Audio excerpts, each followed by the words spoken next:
চলমান গাজা সংঘাতে নতুন করে উত্তেজনা ছড়িয়েছে। হামাসের সামরিক শাখা আল কাসাম ব্রিগেড দাবি করেছে তারা ইসরায়েলি সেনাদের ওপর সফল আক্রমণ চালিয়েছে, যার ফলে বেশ কয়েকজন সেনা হতাহত হয়েছে। হামাসের দাবি, গাজায় ইসরায়েলি সেনাদের ওপর সফল হামলা। ফিলিস্তিনি প্রতিরোধ আন্দোলন হামাস রবিবার ঘোষণা করেছে তাদের যোদ্ধারা ইসরায়েলি সেনাদের ওপর পরিকল্পিত হামলা চালিয়ে বেশ কয়েকজনকে আহত করেছে। হামাসের সামরিক শাখা আল কাসাম ব্রিগেড একটি বিবৃতিতে জানিয়েছে, দক্ষিণ গাজার খান ইউনিসের পূর্বে আল কারারাতে একটি বাড়ির ভেতরে আশ্রয় নেয়া একদল ইসরায়েলি সৈন্যের ওপর তারা হামলা চালায়। বিবৃতিতে আরও বলা হয়েছে যে কাসাম যোদ্ধারা শক্তিশালী বিস্ফোরক দিয়ে বাড়িটি উড়িয়ে দেয়, যার ফলে বেশ কয়েকজন শত্রু সৈন্য নিহত ও আহত হয়েছে। আনাদোলু সংবাদ সংস্থার প্রতিবেদন অনুসারে হামাস রবিবার দক্ষিণ গাজায় একটি আক্রমণে বেশ কয়েকজন ইসরায়েলি সৈন্যকে হত্যা ও আহত করার দাবি করেছে। কাসাম ব্রিগেড জানিয়েছে তাদের যোদ্ধারা পূর্ব খান ইউনিসের আল কারারা শহরের পূর্বে, যেখানে ইসরায়েলি সৈন্যরা লুকিয়ে ছিল, সেখানে একটি বাড়ি উড়িয়ে দিয়েছে। বিস্ফোরণে বেশ কয়েকজন ইসরায়েলি সেনা নিহত ও আহত হয়েছে বলে জানা গেছে। হামাস আরও জানিয়েছে যে ইসরায়েলি সেনারা ওই এলাকায় পৌঁছানোর সাথে সাথে তাদের যোদ্ধারা একটি সুড়ঙ্গের বিস্ফোরণ ঘটায়। এরপর ইসরায়েলি হেলিকপ্টারকে আহতদের সরিয়ে নিতে দেখা গেছে। এই বিষয়ে ইসরায়েলি সেনাবাহিনীর কোনো মন্তব্য পাওয়া যায়নি। আন্তর্জাতিক চাপ সত্ত্বেও ইসরায়েলের অভিযান অব্যাহত। আন্তর্জাতিক মহল থেকে যুদ্ধবিরতির জন্য বারবার আহ্বান জানানো সত্ত্বেও ইসরায়েলি সেনাবাহিনী 2023 সালের অক্টোবর থেকে গাজার বিরুদ্ধে নৃশংস আক্রমণ চালিয়ে যাচ্ছে। এই হামলায় 53,900 জনেরও বেশি ফিলিস্তিনি নিহত হয়েছে, যাদের বেশিরভাগই নারী ও শিশু। গত নভেম্বরে আন্তর্জাতিক অপরাধ আদালত গাজায় যুদ্ধাপরাধ এবং মানবতা বিরোধী অপরাধের জন্য ইসরায়েলি প্রধানমন্ত্রী বেনিয়ামিন নেতানিয়াহু এবং তার সাবেক প্রতিরক্ষামন্ত্রী ইয়ভ গ্যালান্টের বিরুদ্ধে গ্রেপ্তারি পরোয়ানা জারি করে। এছাড়াও আন্তর্জাতিক বিচার আদালতে গাজা যুদ্ধে গণহত্যার অভিযোগের মুখোমুখি ইসরায়েল। উত্তর গাজায় ট্যাঙ্কের ওপর হামলা। ইসলামিক প্রতিরোধ আন্দোলন হামাসের সামরিক শাখা আল কাসাম ব্রিগেড সোমবার নিশ্চিত করেছে যে তাদের যোদ্ধারা 2 দিন আগে উত্তর গাজায় 2টি ইসরায়েলি ট্যাঙ্ক লক্ষ্য করে হামলা চালিয়েছে। ব্রিগেড এক বিবৃতিতে জানিয়েছে যে গাজা উপত্যকার উত্তরে বেইত লাহিয়া শহরের আসলান এলাকায় ইয়াসিন 105 ট্যাঙ্ক বিধ্বংসী ক্ষেপণাস্ত্র দিয়ে যোদ্ধারা 2টি ট্যাঙ্ক লক্ষ্য করে হামলা চালিয়েছে। এই অভিযানগুলি গাজা উপত্যকায় চলমান ইসরায়েলি আগ্রাসন এবং বেসামরিক নাগরিকদের বিরুদ্ধে অপরাধের প্রতি ফিলিস্তিনি প্রতিরোধের প্রতিক্রিয়ার অংশ হিসেবে পরিচালিত হচ্ছে। হামাসের এই ধারাবাহিক হামলা এবং ইসরায়েলের পাল্টা অভিযান গাজা পরিস্থিতিকে আরও জটিল করে তুলছে। একদিকে ইসরায়েল আন্তর্জাতিক চাপ সত্ত্বেও তাদের সামরিক অভিযান চালিয়ে যাচ্ছে, অন্যদিকে হামাসও প্রতিরোধের মাধ্যমে নিজেদের সক্ষমতা দেখাচ্ছে। এদিকে গাজায় যুদ্ধবিরতি নিয়ে যুক্তরাষ্ট্রের বিশেষ দূত স্টিভ উইটকফের প্রস্তাবে রাজি হয়েছে ফিলিস্তিনের মুক্তিকামী সশস্ত্র গোষ্ঠী হামাস। গোষ্ঠীটির ঘনিষ্ঠ এক ফিলিস্তিনি কর্মকর্তা সোমবার কথা জানিয়েছেন। প্রস্তাবে হামাসের এই সম্মতিতে ইসরায়েলের সঙ্গে যুদ্ধ অবসানের সম্ভাবনার পথ প্রশস্ত হয়েছে। যুদ্ধবিরতি প্রস্তাবটি হামাস পেয়েছে মধ্যস্থতাকারীদের মাধ্যমে। এতে বলা হয়েছে 2টি দলে 10 জন করে জীবিত ইসরায়েলি জিম্মিকে মুক্তি দেওয়া হবে এবং এর বিনিময়ে 70 দিনের জন্য যুদ্ধ বন্ধ থাকবে।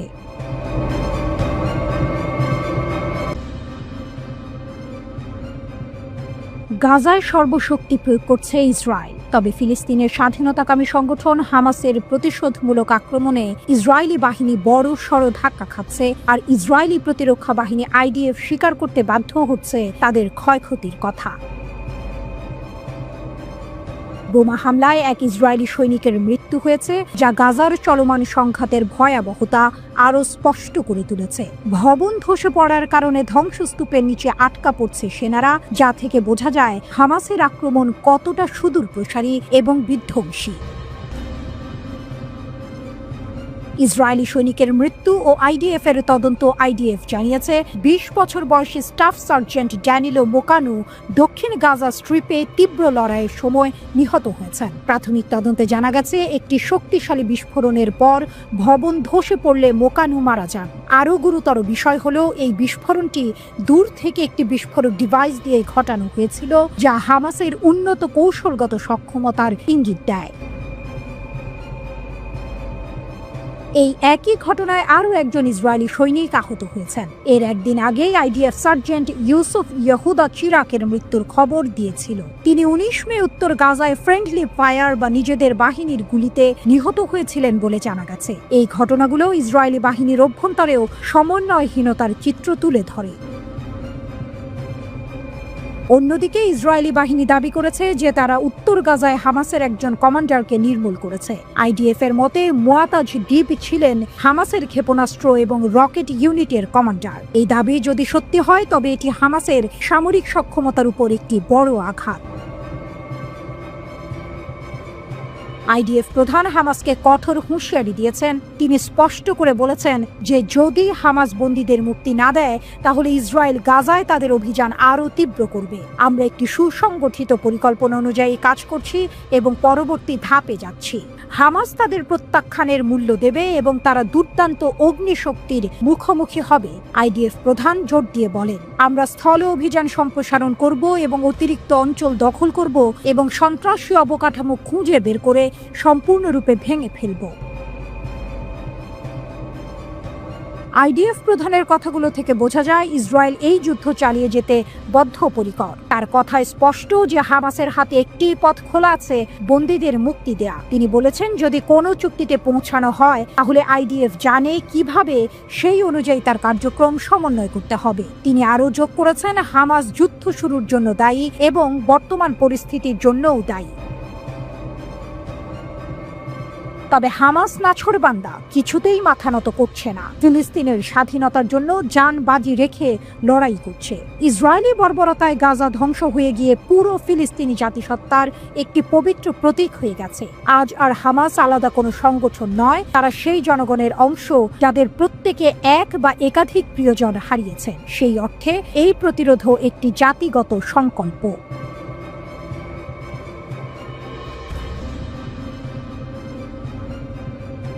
গাজার আগুনে ঝলসে উঠল সুজাইয়া। একদিকে আল কাসাম, অন্যদিকে আল কুদস। ইসরায়েলের উপর যেন নেমে এলো আগুনের বৃষ্টি। শুরুটা ছিল নিঃশব্দ, তারপর হঠাৎ এক প্রচণ্ড বিস্ফোরণ। গাজার পূর্ব প্রান্তের সুজাইয়া পাড়ায় যেন নেমে এলো যুদ্ধের বজ্র নিনাদ। হামাসের সামরিক শাখা আল কাসাম ব্রিগেড শনিবার ঘোষণা করল তাদের যোদ্ধারা গাজা শহরের পূর্ব দিকে ইসরায়েলি দখলদার বাহিনীর একটি ইউনিটের সঙ্গে সরাসরি সংঘর্ষে জড়িয়ে পড়েছে। সময়টা ছিল এই সপ্তাহের শুরুতেই। আর সেই সংঘর্ষ তা শুধু গুলি নয়, ছিল কৌশল, ছিল আগুন, ছিল সাহসের মঞ্চে তাণ্ডব। ফিরে আসা আল কাসাম যোদ্ধারা জানিয়েছে তারা এক আবাসিক ভবনের ভিতরে নিজেদের শক্ত ঘাঁটি তৈরি করে রেখেছিল। যখন দখলদার সেনারা সেখানে ঢোকার চেষ্টা করছিল তখন শুরু হয় তুমুল লড়াই। গোলাগুলি, বিস্ফোরণ আর আতঙ্কের মাঝে গর্জে ওঠে আল কাসাম। এই অভিযানে অন্তত 2 জন ইসরায়েলি সেনা আহত বা নিহত হয়েছে বলে নিশ্চিত করেছে আল কাসাম। টুইস্ট এখানেই শেষ নয়। শুধু সুজাইয়া নয়, পুরো ফিলিস্তিন যেন আজ প্রতিরোধের নাম। একই দিন আল কুদস ব্রিগেড, ফিলিস্তিনি ইসলামিক জিহাদ আন্দোলনের সামরিক শাখা জানায় তারা একযোগে রকেট হামলা চালিয়েছে ইসরায়েলের একাধিক অবৈধ বসতির দিকে। রকেট আঘাত হানে আসকালান, আশদোদ, সদেরত এবং গাজার উপত্যকার আশেপাশের বসতিগুলিতে। ঘন ঘন সাইরেন, আতঙ্কিত মানুষের ছুটোছুটি, আকাশে আগুনের রেখা টেনে যেন এক যুদ্ধচিত্র ফুটে ওঠে। একদিকে ইসরায়েলি বাহিনী অপারেশন গিডিয়নস চ্যারিয়টস নামে চালাচ্ছে এক সর্বাত্মক হামলা। গাজার 5টি সামরিক কক্ষ জুড়ে চলে বিমান হামলা ও স্থল অভিযান। রাতভর বিস্ফোরণে কেঁপে উঠেছে অবরুদ্ধ গাজা। তবে সবচেয়ে ভয়াবহ চিত্র উঠে এলো খান ইউনিস থেকে। সেখানে বেসামরিক নাগরিকদের একটি দলকে সরাসরি লক্ষ্য করে চালানো হামলায় একজন ফিলিস্তিনি নিহত হন এবং আহত হন আরও অনেকে। আর দক্ষিণ গাজার আল কারারা শহরে ভেঙে ফেলা হয়েছে একের পর এক আবাসিক ভবন। দেইর আল বালাহের দক্ষিণ পূর্বাঞ্চলে কামানের গোলায় কেঁপে উঠেছে আবু হলি, আবু আল আজিন এবং আল জাফরাউন এলাকাগুলো। একই সময়ে গাজা শহরের আল তুফাহ এলাকায়ও শুরু হয় ভয়াবহ কামানের গোলাবর্ষণ। গাজার সিভিল ডিফেন্স জানিয়েছে টানা 24 ঘন্টারও বেশি সময় ধরে চলা এই বিমান ও স্থল হামলায় নিহত হয়েছে 100 জনেরও বেশি ফিলিস্তিনি।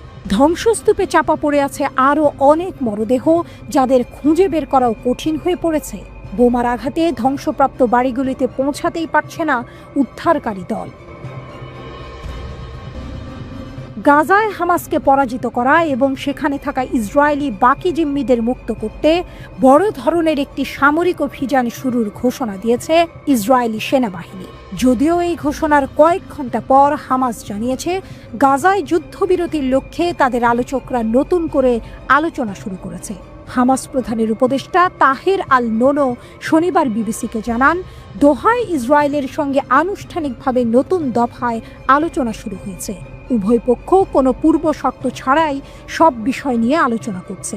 এর আগে ইসরায়েলি প্রতিপক্ষ বাহিনী বা আইডিএফ তাদের হিব্রু ভাষার পরিচালিত এক্স অ্যাকাউন্টে এক পোস্টে জানিয়েছে তারা অপারেশন গিডিয়ন্স চ্যারিয়টস নামে একটি সামরিক অভিযান শুরু করেছে, যার লক্ষ্য গাজার কৌশলগত এলাকার দখল নেওয়া।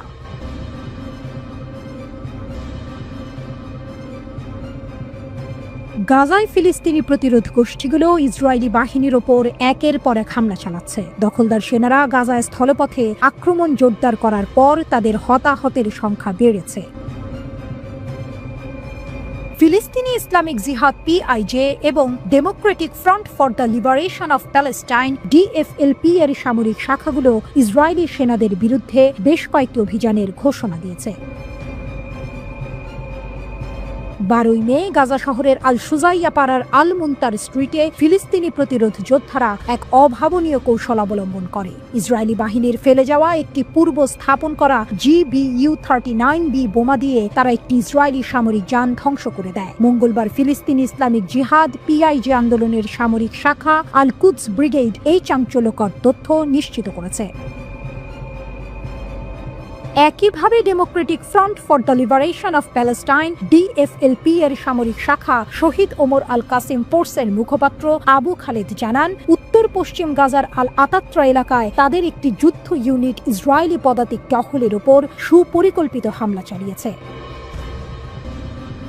আবু খালেদ ব্যাখ্যা করেন, পুরো এলাকাটি বিস্ফোরক ডিভাইস দিয়ে সাজানো ছিল। যোদ্ধারা অগ্রসরমান সৈন্যদের ফাঁদে ফেলে। যখন সৈন্যরা কাছাকাছি আসে তখন তাদের ওপর গুলি চালানো হয় এবং নিচে থাকা বিস্ফোরকগুলোর বিস্ফোরণ ঘটানো হয়। এতে সরাসরি হতাহতের ঘটনা ঘটে। ইসরায়েলি বাহিনী ড্রোন সমর্থিত শক্তি বৃদ্ধিতে বাধ্য হয়। আবু খালেদ আরো জানান, হামাসের কমান্ডার জাকারিয়া রামি আবু ঔদা এই যুদ্ধে নিহত হয়েছেন। তবে তার সহযোদ্ধারা যুদ্ধক্ষেত্র থেকে তার মরদেহ উদ্ধার করে নিজেদের অবস্থানে ফিরিয়ে আনতে সক্ষম হয়েছেন। এই ঘটনাগুলো ফিলিস্তিনি প্রতিরোধ বাহিনীর অদম্য সাহস এবং সুসংগঠিত কৌশলের প্রমাণ দেয়। ইসরায়েলি দখলদার সেনাবাহিনী উত্তর গাজায় চলমান সংঘর্ষে তাদের এক সৈন্যের মৃত্যুর কথা স্বীকার করেছে। নিহত ওই সেনার নাম ইউসুফ ইয়েহুদা হিরা, যিনি 601তম ইঞ্জিনিয়ারিং ব্যাটালিয়নের সদস্য ছিলেন। এর মধ্য দিয়ে 2023 সালের 7 অক্টোবর যুদ্ধ শুরু হওয়ার পর থেকে নিহত ইসরায়েলি সৈন্যের মোট সংখ্যা দাঁড়িয়েছে 857 জনে। একই এলাকায় হামাসের সামরিক শাখা আল কাসাম ব্রিগেড উত্তর গাজা উপত্যকার বেইত লাহিয়ার পশ্চিমে আল আতাত্রা এলাকায় ইসরায়েলি দখলদার বাহিনীর বিরুদ্ধে একটি সমন্বিত অতর্কিত হামলার ঘোষণা দিয়েছে। আল কাসাম ব্রিগেডের বিবৃতি অনুসারে 3টি সামরিক যানে 2টি সাওয়াজ বিস্ফোরক ডিভাইস এবং একটি ক্যান্ডেম শেল নিক্ষেপ করা হয়। এরপর আরও একটি ইসরায়েলি বাহিনীর সঙ্গে সরাসরি সংঘর্ষ হয়। ব্রিগেড নিশ্চিত করেছে যে এই অভিযানের ফলে দখলদার বাহিনীর বহু সদস্য নিহত ও আহত হয়েছেন। হতাহতদের সরিয়ে নেওয়ার জন্য ইসরায়েলি সামরিক হেলিকপ্টারগুলোকে ঘটনাস্থলে নামতে দেখা গেছে। এই ঘটনাগুলো ইসরায়েলি বাহিনীর জন্য অপ্রত্যাশিত চ্যালেঞ্জ তৈরি করছে। প্রায় 1.5 সপ্তাহ আগে ফিলিস্তিনি প্রতিরোধ বাহিনীর পৃথক অভিযানে আরও ইসরায়েলি সৈন্য নিহত হয়েছিল বলে জানা গেছে। ইসরায়েলি পাবলিক ব্রডকাস্টিং কর্পোরেশনের তথ্য অনুযায়ী দক্ষিণ গাজা উপত্যকার রাফাহের আল জানিনা পাড়ায় সংঘর্ষের সময় একজন সৈন্য নিহত হন। একটি আরপিজি ভবনে আঘাত হানলে ওই সৈন্য গুরুতর আহত হয়েছিলেন। একই ঘটনায় আরো 2 সৈন্য আহত হন। একই এলাকায় 188তম ব্রিগেডের একটি ট্যাঙ্কের নিচে একটি বিস্ফোরক ডিভাইস বিস্ফোরিত হলে গোলানি ব্রিগেডের আরেক সৈন্য নিহত হন, যার ফলে পুরো ক্রু আহত হন। এই ঘটনাগুলো প্রমাণ করে ফিলিস্তিনি প্রতিরোধ বাহিনী কতটা সুকৌশলে ইসরায়েলি সেনাদের উপর হামলা চালাচ্ছে। এছাড়াও গাজা সীমান্তের নাহালোজের কাছে এক অপারেশনাল ট্রাফিক দুর্ঘটনায় একজন রিজার্ভ সার্জেন্ট প্রথম শ্রেণীর সদস্য নিহত হয়েছেন। ইঞ্জিনিয়ারিং মিশনের সময় একটি ট্রাকের ধাক্কায় ওই সৈনিক নিহত হয়েছেন বলে জানা গেছে। সঠিক পরিস্থিতি এখনও তদন্তাধীন। ফিলিস্তিনি প্রতিরোধ গোষ্ঠীগুলো গাজা উপত্যকা জুড়ে দখলদার বাহিনীর বিরুদ্ধে অতর্কিত হামলা এবং লক্ষ্যবস্তু অভিযান চালিয়ে যাচ্ছে। এর ফলে ইসরায়েলি বাহিনীর ক্ষয়ক্ষতি বেড়েই চলেছে, যা গাজার চলমান সংঘাতকে আরও জটিল করে তুলছে। সামনের দিনগুলোতে পরিস্থিতি কোন দিকে মোড় নেয় তা বলা মুশকিল।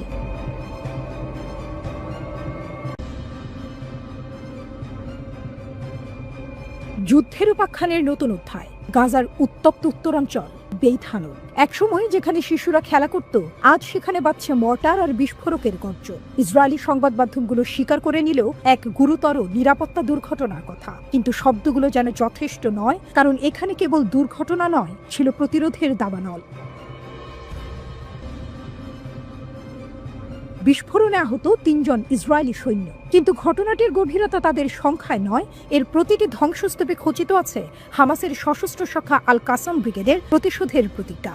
একে দুর্ঘটনা বলে চালিয়ে দেওয়ার চেষ্টা হলেও সত্য অস্বীকার করা যায় না, এ ছিল সুপরিকল্পিত আঘাত। অভিযান চলাকালে ইসরায়েলি সেনারা যে বিস্ফোরকের মুখোমুখি হয়, তা ছিল প্রতিরোধের মৌন ভাষা। বেইত হানুন গাজার উত্তরের এক রণাঙ্গন। এই অঞ্চলটি যেন হয়ে উঠেছে সংঘর্ষের প্রতীক। বারবার প্রতিবার এখানে রক্ত ঝরে, ধ্বংস হয় সামরিক গাড়ি, আর ওঠে প্রতিরোধের বিজয়গান। বিস্ফোরণের পরপরই হেলিকপ্টারে আহত সৈন্যদের সরিয়ে নেওয়া হয়। আকাশে চক্কর দেওয়া সেই বিমান যেন পরাজয়ের সাক্ষ্য বহন করছিল। কিন্তু গল্প এখানে থেমে নেই। হঠাৎই ছড়িয়ে পড়ে এক video footage, breaking the sword, এক অভাবনীয় থমথমে রোমাঞ্চ ছড়ানো সামরিক অভিযান। এতে দেখা যায় বেইত হানুনের পূর্বের বিচ্ছিন্নতা বেড়ার কাছে হামাস যোদ্ধারা লড়ছে ইসরায়েলি বাহিনীর বিরুদ্ধে। বিস্ফোরণের খবর ছড়ানোর কিছুক্ষণ পরেই এই ফুটেজ আসে প্রকাশ্যে। সময় এবং স্থান দুটোই হুবহু মিলে যায়। আল কাসাম বলছে, আমরাই ছিলাম ওই ছায়া, ওই বিস্ফোরক, ওই প্রতিশোধ। আল কাসাম ব্রিগেড জানায়, তাদের প্রতিরোধ যোদ্ধারা পূর্ব বেইত হানুনে চালিয়েছিল একটি জটিল এবং চমকে দেওয়া অতর্কিত হামলা। নিশানা ছিল ইসরায়েলি দখলদার বাহিনী। বিস্ফোরণ নয় শুধু, এর সঙ্গে ছিল পরিকল্পনার সূক্ষ্ম ছন্দ। গাজা বিভাগের কম্প্যাক্ট ইন্টেলিজেন্স ব্যাটালিয়নের একটি ইসরায়েলি স্টর্ম মিলিটারি যানকে ট্যাঙ্ক বিরোধী শেল দিয়ে নিশানা করা হয়। এখানেই শেষ নয়। যখন ইসরায়েলি বাহিনী ছুটে আসে উদ্ধার করতে তাদের আহতদের, তখনই আল কাসাম বসিয়ে রাখে এক বিস্ফোরক ফাঁদ। সেই বিস্ফোরণ যেন সময়ের অপেক্ষায় ছিল, একটি মুহূর্ত, আর তাতেই বদলে যায় পুরো অভিযান। নিহত আহত সংখ্যা বলার প্রয়োজন নেই, গাজার আকাশেই শোনা যাচ্ছিল তাদের বেদনার আর্তনাদ। তারপর আসে দ্বিতীয় ঢেউ, 4টি আরপিজি শেল। লক্ষ্য ইসরায়েলি সামরিক বাহিনীর একটি নবস্থাপিত ঘাঁটি। শেল পড়ার শব্দে কেঁপে ওঠে ধূলিমাখা ভূমি, এবং তার ঠিক পরে মর্টার বর্ষণ, যেন ভূমির আক্ষেপ ঝরছে মর্টারের শেল হয়ে। তবু শেষ নয়। আল কাসামের সামরিক মিডিয়া প্রকাশ করে আরও একটি ফুটেজ, যেখানে দেখা যায় গাজার পূর্ব আল তুফা পাড়ার কাছে ইসরায়েলি সামরিক যানকে ঘিরে রাখছে তাদের যোদ্ধারা। যুদ্ধের গতি যেন আল কাসামের হাতে একেবারে নিয়ন্ত্রিত। তারা জানে কখন আঘাত করতে হয়। হামাসের বার্তা স্পষ্ট, এই অভিযান কোনো বিচ্ছিন্ন প্রতিশোধ নয়, এ হলো প্রতিরোধের কাঠামো, এ হলো পরাধীনতা ভাঙার ছক, এ হলো গাজার হৃদয়ে গাথা প্রতিজ্ঞার অনুবাদ। গাজা আবারও দেখালো তারা অবরুদ্ধ কিন্তু নত নয়, তারা ক্লান্ত কিন্তু ভেঙে পড়েনি, তারা একা কিন্তু একবারও পিছিয়ে যায়নি। আর আল কাসাম, তারা শুধু প্রতিরোধ করে না, তারা ইতিহাস লেখে।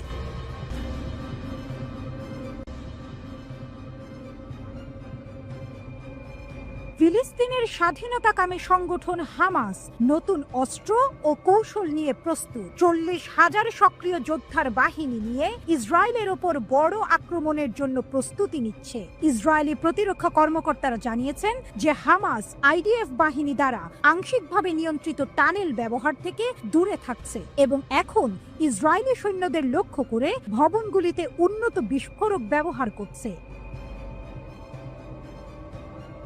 হামাস নিম্নমানের অস্ত্র তৈরি করার কারখানা এবং সীমিত রকেট তৈরির স্থান পরিচালনা করলেও এটি সফলভাবে তার বাহিনী পুনরায় শক্তিশালী করেছে।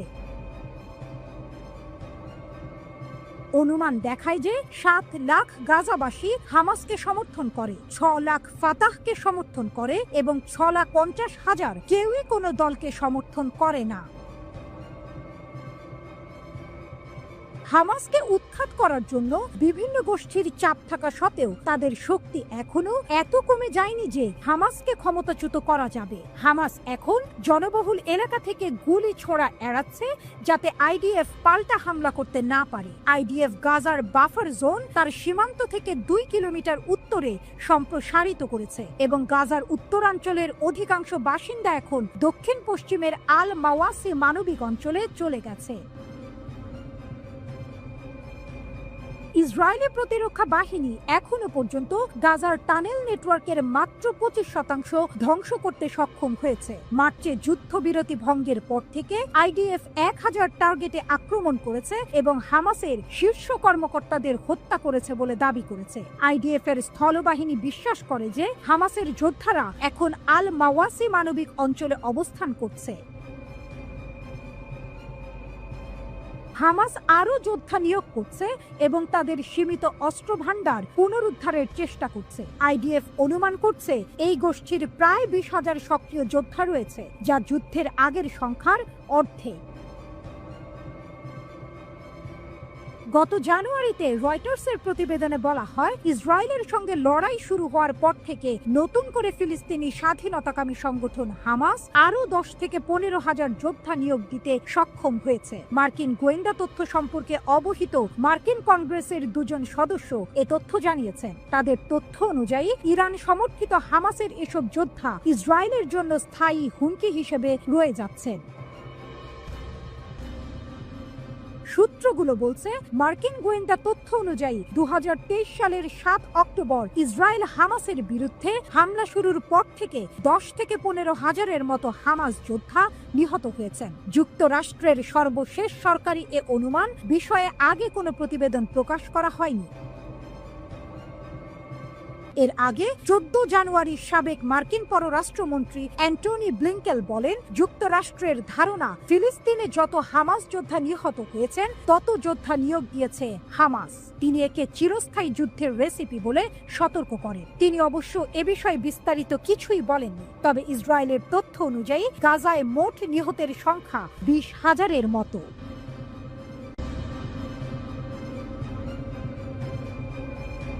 তারা আসে নীরব নিঃশব্দে। তাদের নাম আল কাসাম। ধ্বংসস্তূপে যারা খুঁজে পায় সাহস, ধূলিকণায় যারা আবিষ্কার করে প্রতিশোধের শপথ, গাজার পোড়া মাটি যাদের ছায় চেনে, রাজুম রকেট যেন ছুঁড়ে দেয় শোকের বদলা। গাজা এখন ধ্বংসস্তূপ। এখানে ফিনিক্স পাখির মতো জেগে ওঠে দাবি, স্বাধীনতার, সম্মানের এবং সেই অধিকার যা যুগের পর যুগ ধরে পদদলিত হয়েছে। আল কাসাম এখন শুধু একটি বাহিনী নয়, তারা এক প্রতিরোধের নাম। গাজা উপত্যকায় ফিলিস্তিনি বেসামরিক নাগরিকদের উপর ইসরায়েলি গণহত্যার জবাবে গাজা খামে অবস্থিত নির ইয়ৎজাক বসতিতে 3টি রকেট হামলা চালানো হয়েছে।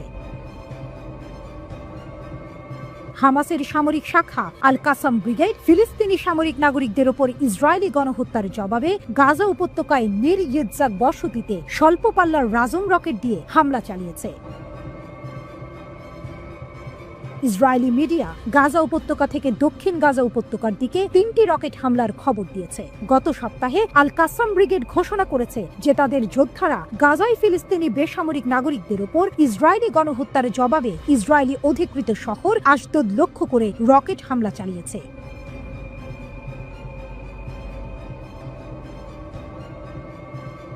এদিকে ইসরায়েলি সামরিক বাহিনীর মুখপাত্র জানিয়েছেন যে গাজা থেকে 10টি রকেট নিক্ষেপ করা হয়েছে। দাবি করেছেন যে কিছু রকেট প্রতিহত করা হয়েছে। আশকালনে 3 জন বসতি স্থাপনকারী আহত হওয়ার খবর পাওয়া গেছে। দখলকৃত শহরে এবং তেল আবিবের দক্ষিণে শেফেলা অঞ্চলে সরাসরি আঘাতের কারণে বসতি স্থাপনকারীদের মধ্যে আতঙ্ক ছড়িয়ে পড়েছে। গাড়ি, ভবন এবং রাস্তাঘাটের উল্লেখযোগ্য ক্ষতি হয়েছে। এদিকে গাজা উপত্যকায় বেসামরিক লক্ষ্যবস্তুতে ইসরায়েলি হামলা প্রতিনিয়ত বাড়ছে। সম্প্রতি ইসরায়েলের 36টি হামলা বিশ্লেষণ করে দেখা গেছে বেশিরভাগ হামলায় নারী ও শিশুদের লক্ষ্যবস্তু করা হয়েছে। এছাড়াও 18 মার্চ থেকে 9 এপ্রিল পর্যন্ত আবাসিক ভবন ও শরণার্থী তাঁবুতে ইসরায়েলি হামলার প্রায় 224টি ঘটনা ঘটেছে। জাতিসংঘের মুখপাত্র রাভিনা শামদাসানি এ বিষয়ে সতর্কবার্তা দিয়েছেন। তিনি বলেছেন, গাজা জুড়ে সামরিক হামলায় কেউ কোথাও নিরাপদ নয়। গাজার নিপীড়িত মানুষের কথা উল্লেখ করে শামদাসানি আরো বলেন, যুদ্ধবিধ্বস্ত ফিলিস্তিনি ভূখণ্ডে মানুষদের বারবার জোর করে অন্যত্র সরিয়ে নেওয়া হচ্ছে। ইসরায়েলের এই বাস্তুচ্যুতি নিন্দা জানিয়ে শামদাসানি আরো বলেন, অধিকৃত অঞ্চলের ভেতরে বেসামরিক মানুষদের স্থায়ীভাবে সরিয়ে নেওয়া মানে জোর করে বাস্তুচ্যুতি, যা চতুর্থ জেনেভা কনভেনশনের একটি গুরুতর লঙ্ঘন। এটি মানবতার বিরুদ্ধে অপরাধ হিসেবেও বিবেচিত হয়।